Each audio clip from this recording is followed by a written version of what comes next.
Hi అండి. ఎప్పుడైనా bachelors చారు అంటే రసం అంటారు చాలామంది, కొంతమంది చారు అంటారు.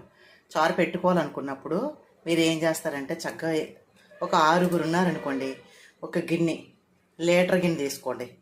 లీటర్కి లీటర్ పావు నీళ్ళు పడతానమాట. ఓకేనా? లీటర్ పావు కానీ లీటర్ కానీ వేసుకోండి.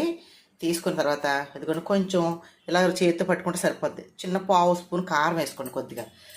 అయితే అందులోకి ఇదిగోండి చింతపండు, ఒక ఉల్లిపాయ, కొంచెం కరివేపాకు, కొద్దిగా పసుపు, ఓకేనా, కొద్దిగా సరిపడా సాల్ట్ వేసుకొని ఇంతే. చిన్న బెల్లం ముక్క వేసుకోండి. బెల్లం లేదనుకోండి ఒక స్పూన్ పంచదార వేసుకోండి. స్వీట్ ఇష్టం లేనను అవాయిడ్ చేసేచ్చే అవసరం లేదు. నేనైతే మాకు పంచదార కావాలి, ఎక్కువ వేసుకుంటాను తీపి.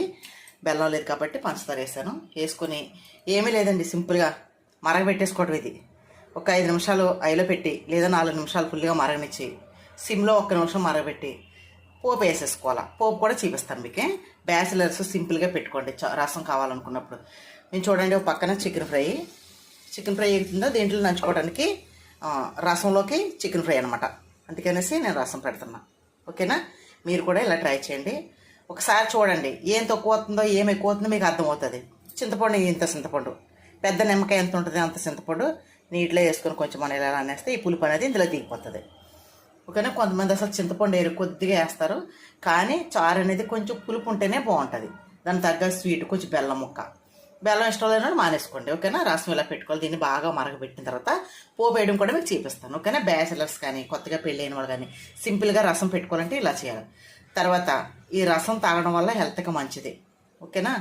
ఏ కూర అనుకున్నా కానీ ఈ చారు అనేది వేసుకుంటే తృప్తిగా కడుపు నిండా అన్నం తినచ్చు.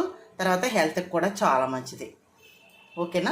అయితే నేను పోపు కూడా చూపిస్తాను మీకు తర్వాత. ఇది స్టవ్ వెలిగించేసుకొని మరగబెట్టుకుందాం దగ్గరికి. ఒక టీ గ్లాసులో రసం అయినా సరే మరిగిపోవాలి ఈ వాటర్ అనేది. అప్పుడే ఇందులో ఉన్న కషాయం అంతా అందులో దిగి ఫ్లేవర్ బాగుంటుంది, తింటే టేస్ట్ చాలా బాగుంటుంది. ఓకేనా? మీకు నచ్చినట్లయితే ఛానల్ సబ్స్క్రైబ్ చేయండి, సపోర్ట్ చేయండి.